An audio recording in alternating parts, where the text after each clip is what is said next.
Otherworldly Evil Monarch, Bab 250.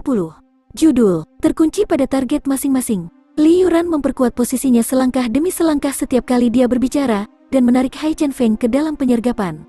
Hai Chen Feng adalah ahli Sky Swan yang berpengalaman dan biasanya tenang. Namun, dia tiba-tiba menjadi marah, dan mulai berperilaku kasar karena beberapa kata yang diucapkan. Skema Li Yuran ini sedalam lautan. Dia memang musuh yang tangguh. Jun Moxie yakin bahwa Li Yuran pada akhirnya akan berhenti menawar jika Hai Chen Feng terus menaikkan harga secara membabi buta. Dia merasa begitu karena jika itu dia akan memaksa harga naik tinggi, dan kemudian mundur pada saat yang tepat. Rencanamu benar-benar bagus Li Yuran. Sayang sekali kamu bertemu Hai Chen Feng. Dan di belakangnya, ada aku. Dan kamu ditakdirkan untuk itu. Rencana ini akan menipu orang lain untuk gagal. Kamu memang layak mendapat tepuk tangan. Oleh karena itu, Jun Moxie telah memutuskan untuk bertindak tegas dan menghentikan tindakan impulsif Hai Chen Feng. Hahaha, Hai Chen Feng sangat berpengalaman dalam masalah duniawi. Dan meskipun Li Yuran telah mengganggunya untuk sementara waktu, dia langsung mendapatkan kembali posisinya hanya dengan peringatan kecil dari Tuan Muda Jun. Sangat memalukan bagi Hai Chen Feng membayangkan dirinya berdiri di atas meja. Ini adalah aib bagi identitasnya sebagai ahli Sky Swan. Namun demikian, Hai Chen Feng yang tinggi dan menjulang tiba-tiba tertawa. Keluarga Li layak disebut salah satu keluarga terhebat di kota Tianxiang. Sungguh kaya yang tak tertandingi. Hehehe, aku hanya seorang pemimpin geng. Siapakah aku yang memprovokasi keluarga Imperial Preceptor? Hehe, 50 botol ini bukan satu-satunya dengan anggur ini. Dengan mengingat reputasi Tuan Muda Li, aku akan menarik diri dari tawaran ini karena dia sangat bertekad untuk mendapatkan kelompok ini. Dia dengan tenang mundur setelah mengatakan ini. Kemudian, di tengah pertemuan ini, dia menangkupkan telapak tangannya ke arah Li Yuran saat sudut mulutnya terangkat dengan senyum tipis. Tuan Muda Li sangat menyukai anggur ini. Oleh karena itu, aku mengucapkan selamat kepadamu atas keberhasilan tawaran kamu di putaran pertama lelang ini. Beberapa kata telah benar-benar mengubah situasi yang canggung. Dan kata-kata itu benar-benar tajam. Li Yuran tercengang sejenak. Meskipun tidak ada yang bisa melihat itu karena ekspresinya tersembunyi oleh cadar yang dia kenakan. Tidak ada satupun gelombang badai yang menembus tabir. Li Yuran benar-benar bingung. Hai Chen Feng jatuh ke dalam perangkapnya. Nyatanya, sepertinya dia bersiap untuk berteriak 10 juta menilai dari tingkat pergolakan emosinya. Namun, Li Yuran tidak pernah menyangka bahwa pemimpin Jin Yang Gang akan mundur dan memukul genderang mundur pada saat yang genting. Bagaimana ini mungkin? Apakah aku ingin anggur? Ini lelucon. Tentu saja anggur penting bagiku, tetapi aku tahu bahwa 2 baris pertama pasti akan terisi. Bahkan, mereka tidak perlu mengeluarkan biaya yang sangat tinggi. Mereka bahkan mungkin mendapatkannya dengan harga dasar. Berapa banyak botol yang telah aku peroleh setelah menghabiskan 5 juta tael perak yang berharga ini? Li Yuran merasa ada suatu hal yang tidak berjalan sesuai perhitungannya untuk pertama kali dalam hidupnya. Tapi kemarahan Hai Chen Feng sepertinya tidak salah. Jadi apa yang terjadi? Bisakah seseorang benar-benar mengendalikan diri tepat pada waktunya? Dia tidak hanya menarik diri dari perjuangan yang tidak berarti ini, tetapi dia juga mencegah menyakiti dirinya sendiri agar tidak merusak reputasinya. Dia hampir membuktikan bahwa dia menggunakan kekerasan untuk menindas orang. Hai Chen Feng pasti tidak memiliki wawasan seperti itu, kan? Apakah ada orang yang terampil di belakangnya yang mungkin memberikan instruksi? Jika ada seseorang yang menghentikannya ketika mereka melihat masalah ini menjadi tidak terkendali. Metode apa yang mereka gunakan untuk menyampaikan instruksi mereka? Dia benar-benar bingung. Serangkaian pikiran yang merepotkan ini melintas di benaknya untuk jangka waktu tertentu. Li Yuran menatap kosong pada awalnya, tetapi dia kemudian diwajibkan untuk tersenyum dan bertindak ramah pada saat berikutnya. Dia bangkit dan menangkupkan tangannya dengan tenang. Dia kemudian berkata, aku ingin menyampaikan terima kasih yang tulus kepada pemimpin geng Hai karena mengizinkan aku memenangkan tawaran ini. Dia tertawa lembut sambil mengejek diri sendiri sebelum melanjutkan. Menurutku Tuan Muda ini telah jatuh ke dalam perangkapnya sendiri. Pemimpin geng Hai memahami permainan kotor yang aku mainkan. Aku mengagumi kebijaksanaan pemimpin geng Hai. Aku berharap untuk mencari kebijaksanaan pemimpin geng Hai yang brilian setiap kali aku mendapat kesempatan. Di lantai atas, Jun Moxie tidak bisa menahan nafas. Li Yuran menangani masalah dengan cara yang kedap air. Dia luar biasa. Seseorang yang memahami masalah ini akan melihat bahwa Li Yuran dengan sengaja mencoba mengganggu penawaran. Selain itu, terlihat jelas bahwa dia telah menaikkan harga dengan cara yang pasti akan mempermalukan Hai Chen Feng. Semua orang mengejeknya ketika rencananya tiba-tiba gagal, dan dia harus menghabiskan 5 juta tael perak yang luar biasa untuk mendapatkan 50 botol itu. Namun, cara bicara Li Yuran tiba-tiba menjadi sangat jujur. Dia kemudian bertanggung jawab atas tindakannya dan mengaku kalah dengan senyuman. Tindakan ini menuntut banyak keberanian dan kekuatan karakter. Kedua pria berpakaian hitam di belakang Putri Ling Meng saling memandang. Mata mereka penuh dengan kekaguman. Dia beradaptasi dengan situasi saat mereka muncul. Li Yuran ini adalah seorang pria. Dia adalah individu langka di generasi ini. Wen tersenyum sambil mengatakan ini dengan suara rendah. Mungkinkah menurutmu dia tidak pintar? Pria berjubah hitam lainnya adalah Kaisar Kekaisaran Tianxiang saat ini. Visinya tajam dan mendalam. Dia menjawab dengan suara yang sama rendahnya. Memang, menurutku dia cukup berharga. Namun, pria di belakang Hai Chen Feng bahkan lebih hebat. Dia memberikan instruksinya tanpa meninggalkan jejak. Jejak tidak akan ditemukan bahkan jika kamu mencarinya. Selain itu, aku percaya kebijaksanaan orang itu sama sekali tidak kalah dengan Li Yuran. Faktanya, mungkin saja pria ini lebih baik dari Li Yuran. Pria lain di belakang Hai Chen Feng, Tuan Wen tidak mengerti. Tuan Wen, pikirkan, kata-kata Li Yuran telah mendorong Hai Chen Feng ke dalam jebakan yang sangat berbahaya. Dia tahu bahwa Hai Chen Feng akan bersaing ketika dia menaikkan harga 500.000. Namun, dia telah meninggalkan Hai Chen Feng tanpa pilihan selain menjadi marah ketika dia menambahkan hanya 1 tembaga. Selain itu, Hai Chen Feng berada dalam keadaan pikiran yang benar-benar bingung. Dan kemudian Li Yuran menambahkan hanya 2 tembaga dalam tawaran ketiganya. Hai Chen Feng sudah tidak bisa menahan amarahnya saat itu. Tidak mungkin dia akan berpikir jernih sejak saat itu. Dia cenderung menjadi banteng gila yang dibutakan oleh amarah dan akan dengan tegas menyerang ke depan. Faktanya, dia akan menyerang dengan keras kepala bahkan jika dia melawan tembok tebal yang harus diterobos. Tuan Wen menutup matanya dan melihat kembali semua yang telah terjadi. Dia menyadari bahwa itu benar. Hai Chen Feng telah melupakan sopan santun seorang ahli Sky Suan dan menjadi marah. Mengejutkan, dia melompat ke atas mejanya dengan sangat marah. Sepenuhnya mengabaikan citranya. Sepertinya dia akan meledak. Dia kemudian melompat ke atas meja dan mengatakan ini, kamu, nak, kamu bertindak terlalu jauh. Aku. Setelah itu, dia tiba-tiba berhenti. Disinilah biasanya orang tidak berhenti. Seolah-olah sungai besar tiba-tiba terhenti di tengah oleh sesuatu. Kemudian dia dengan tenang turun dari meja dan menangkupkan tangannya untuk mengaku kalah. Ini adalah serangan balik yang luar biasa. Bahkan, bisa dikatakan ini adalah serangan balik yang sangat berbahaya. Pikirkan saja ini, Li Yuran tidak melihat sekeliling aula. Aku rasa dia dan aku memiliki kecurigaan yang sama. Oleh karena itu, tidak ada yang dapat memahami seperti apa orang yang tercerahkan itu. Atau metode apa yang dia gunakan untuk mengajar Hai Chen Feng. Inilah mengapa aku mengatakan bahwa orang di belakang Hai Chen Feng benar-benar sulit untuk dihadapi. Apakah itu kebijaksanaannya, atau metodenya yang luar biasa? Yang Mulia Kaisar tersenyum. Tuan Wen mengevaluasi situasi yang sesuai. Li Yuran sengaja tidak mencari kemana-mana. Namun, dia masih memata-matai secara diam-diam. Dia secara alami tidak bisa menyembunyikan ini dari mata Tuan Wen. Mata yang mulia berbinar dengan kemegahan kebijaksanaan dan pandangan jauh ke depan. Wen, jika kamu atau aku berada di tempat Hai Chen Feng dan menerima penghinaan seperti itu, kita juga tidak akan bisa mengendalikan diri. Tidakkah kamu setuju? Itulah mengapa aku percaya bahwa Hai Chen Feng dihentikan oleh orang lain. Dan orang itu memilih momen yang sangat cocok untuk bertindak. Dia menyebabkan Li Yuran menderita dengan membuatnya mengalami kerugian besar. Orang ini mungkin menjadi alasan utama di balik Hai Chen Feng tiba-tiba mengambil alih Jin Yang Gang. Hehe, pemimpin asli geng ini bernama Jin Feng Lai kan? Memperhatikan banyak peristiwa, Kaisar negara itu secara mengejutkan mengingat nama kepala faksi dunia bawah, bisa dikatakan bahwa Kaisar benar-benar luar biasa. Aku juga curiga bahwa orang ini mungkin penyelenggara sebenarnya dari lelang ini. Ekspresi Kaisar agak dingin. Kita mungkin dapat mengumpulkan beberapa informasi tentang orang ini jika kita mengamati Hai Chen Feng. Tuan Wen memandang Hai Chen Feng. Matanya bersinar saat dia berkata, jika itu tidak berhasil, orang tua ini akan menangkap Hai Chen Feng dan menginterogasinya perlahan. Orang tua ini dapat mengekstrak informasi darinya meskipun dia kuat dan keras kepala. Nada bicara Tuan Wen terlalu berlebihan. Hai Chen Feng adalah seorang ahli Sky Suan. Hanya beberapa orang yang lebih kuat darinya. Dan sekarang orang ini berbicara tentang menangkap dan menginterogasinya. Hai Chen Feng adalah murid Tuan Biru. Yang Mulia tersenyum. Kita tidak bisa memprovokasi Tuan Biru. Faktanya, kita tidak boleh memprovokasi dia. Keuntungan yang akan kita raih tidak akan menutupi kerugian kita. Kemudian dia dengan santai melihat ke arah Tang Yuan. Ada banyak metode yang dapat digunakan untuk mengumpulkan informasi. Li Yuran dengan acuh tak acuh menyetorkan uang yang harus dia bayarkan. Dan dia melakukannya di bawah perhatian publik.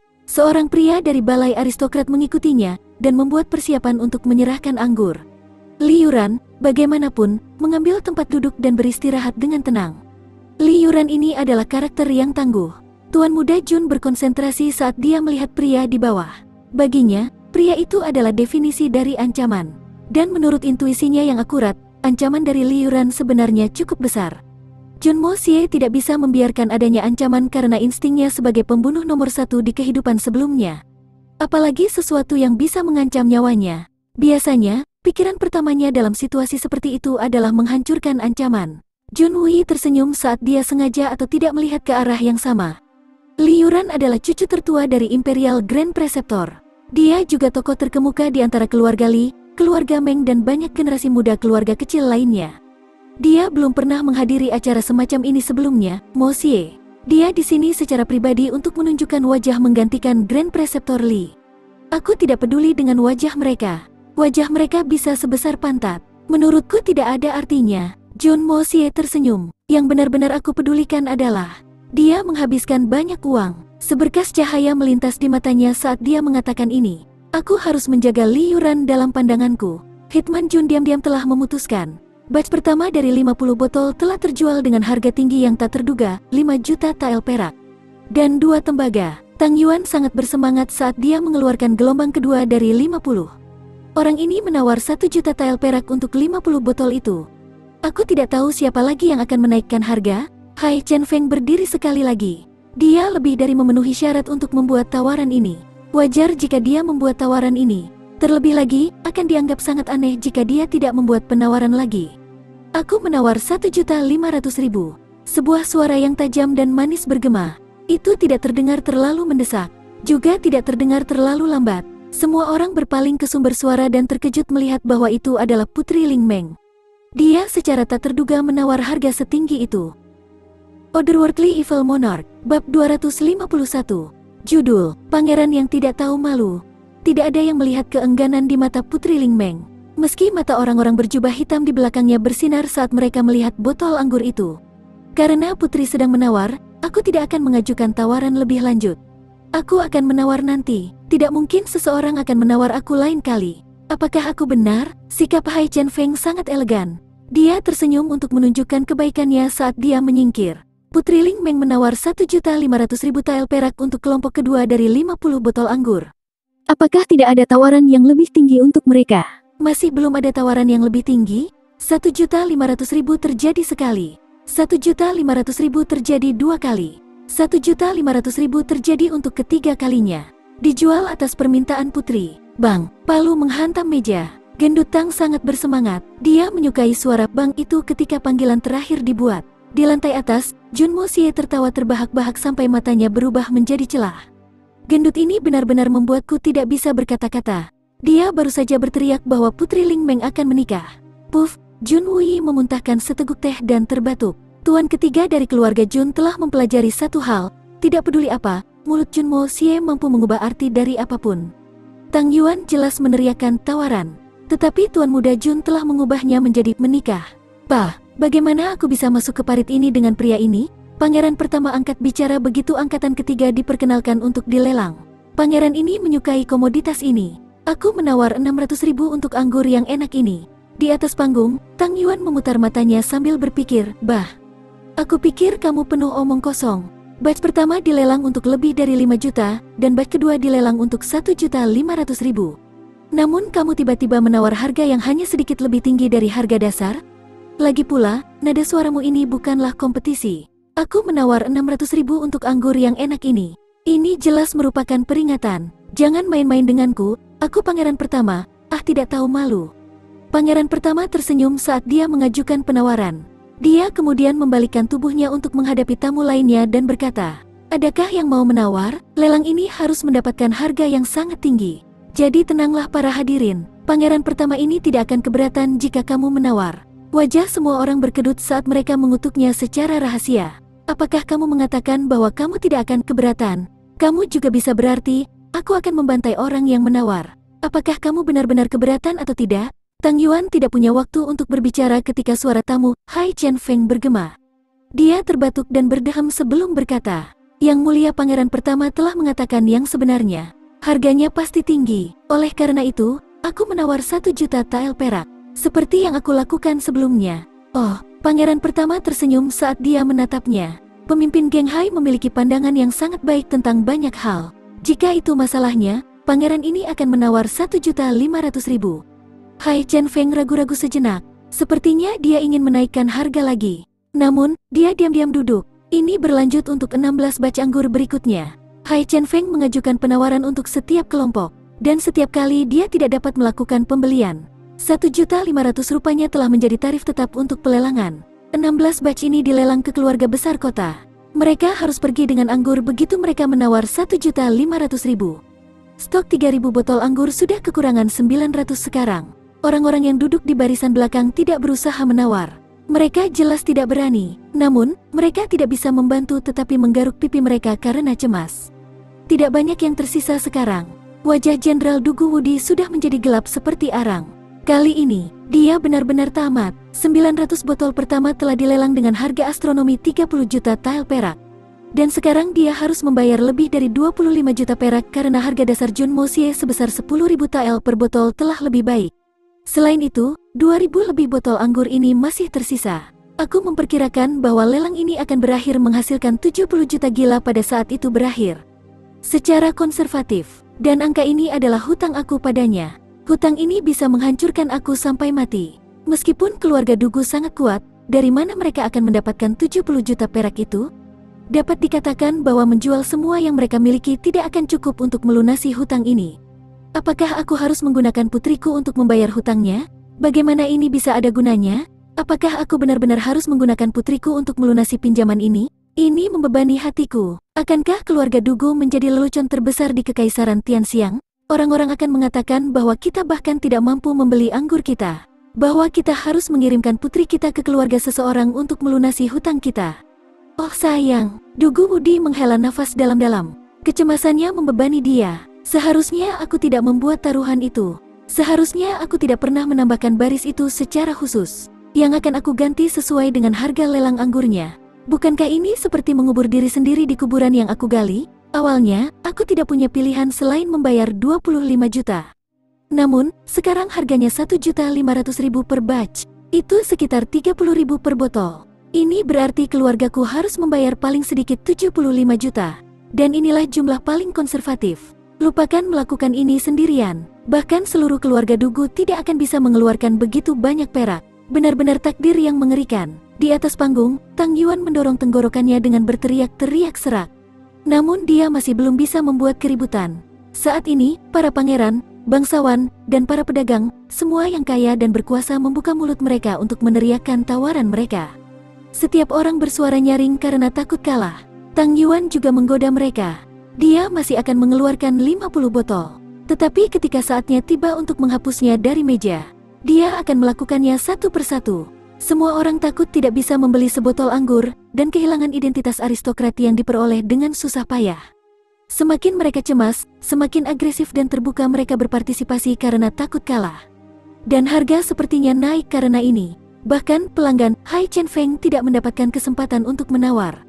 Tampaknya semua orang yang hadir telah menjadi pelanggan Jun Mosie.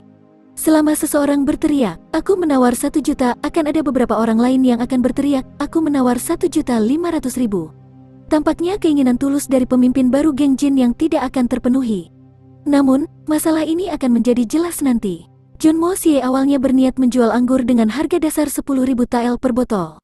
Namun, tampaknya harga dasar sekarang telah ditetapkan pada 30.000 sebagai gantinya. Apalagi, batas atas tawaran masih melesat. Tampaknya pasokan tidak dapat memenuhi permintaan. Faktanya, harga anggur akan melonjak lebih tinggi jika para tamu tidak dibatasi sehubungan dengan jumlah pembelian yang dapat mereka lakukan. Lelang ini akhirnya mencapai kesimpulannya setelah menyaksikan beberapa perselisihan gila-gilaan selama proses tender. 2.700 dari 3.000 botol telah terjual. Hanya tersisa 300 botol anggur. Namun, masih ada sebagian kecil penonton yang belum mempresentasikan tawarannya. Namun, yang paling penting dari semuanya adalah Hai Chen Feng, pemimpin geng Jin yang masih belum bisa mendapatkan keinginannya yang sudah lama disayangi. Dia sekali lagi berdeham dan berkata, "Aku menawar 1 juta. Tunggu sebentar, biarkan Pangeran Kekaisaran berbicara." Seseorang berteriak dengan keras. Semua orang menoleh untuk melihat sumbernya, hanya untuk melihat Pangeran ketiga memanjat platform lelang. Kemudian, dia buru-buru mengambil palu dari tangan Tang Yuan dan memaksakan dirinya untuk memukul palu itu 3 kali di atas meja kecil. Semua orang sedang mempersiapkan babak terakhir dari lelang anggur yang luar biasa ini. Oleh karena itu, mereka terkejut melihat Pangeran ketiga tiba-tiba berjalan ke peron dan merasa aneh. Namun, mereka tenang. Apa yang Pangeran ketiga coba lakukan? Orang itu sedang melelang anggur. Mungkinkah kamu ingin tampil sebagai tamu dan bertindak sebagai juru lelang? Wanita dan pria, dengarkan apa yang harus aku katakan. Pangeran ketiga menyilangkan tangan di belakang punggungnya saat dia melihat semua orang. Tingkah lakunya cukup arogan hingga membuat jijik kebanyakan orang. Hari ini kita cukup beruntung untuk mencicipi anggur surgawi ini. Ini sungguh merupakan berkah yang besar. Aku ingin menyampaikan terima kasih yang tulus kepada semua pemangku kepentingan aula aristokrat.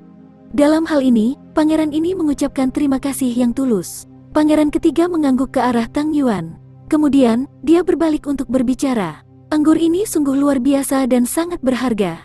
Namun, kita tidak boleh melupakan etiket dasar. Pangeran ini malu. Para pangeran ketiga menghela nafas palsu. Aku baru ingat beberapa saat yang lalu bahwa ada seseorang di kota Tianxiang kita yang lebih memenuhi syarat daripada orang lain dalam hal mencicipi anggur yang sangat baik.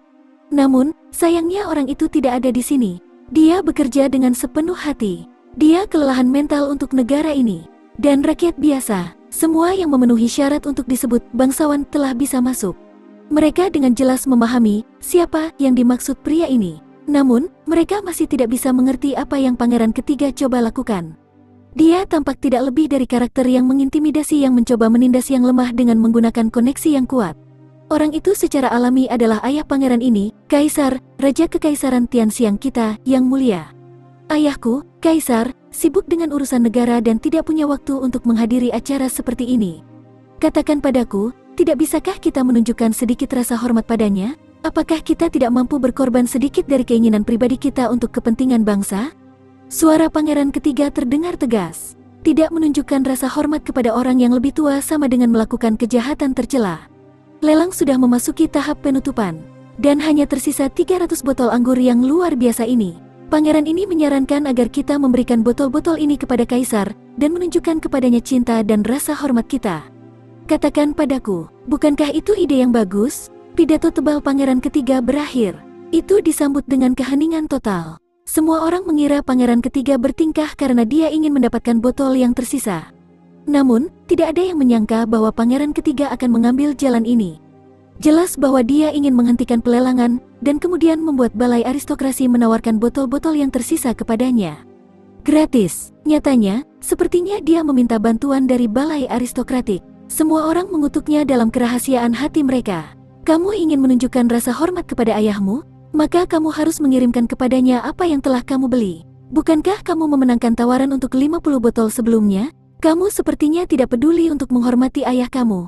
Dan sekarang kamu ingin mengambil barang orang lain untuk menjilat diri kamu sendiri di mata ayah kamu? Dan di atas semua itu, kamu bahkan berhasil membicarakannya dengan sikap yang terlalu percaya diri.